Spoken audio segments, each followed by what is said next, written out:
Welcome to Chillin' 101. We hope this video helps. You start by isolating the face precisely.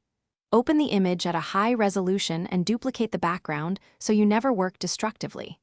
Use Quick Select, then select and mask to refine hair and edges with about 1 to 3 pixels feather.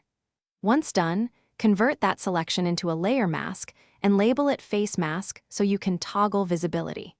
This gives you a confined area to blur without affecting skin tone or background details. You now simulate aesthetic motion by stacking controlled blurs. Duplicate the masked face into MB low and MB high. Apply motion blur to MB low with a shorter distance, roughly 10 to 30 pixels, matching the intended direction. Hold Shift to constrain angles. Apply a stronger motion blur to MB high at 40 to 80 pixels for streaks.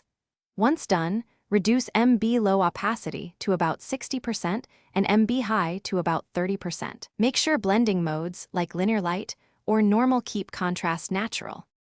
Finish by blending and restoring texture so the effect reads as aesthetic, not artificial. Add a mask to each MB layer and paint with a soft low opacity brush to selectively reveal blur across cheek contours and hair movement. Once done, use frequency separation if skin texture looks smeared. Reapply high-frequency detail with a light clone or high pass at 1 to 3 px. If things go wrong, temporarily lower blur distances and rebuild masks.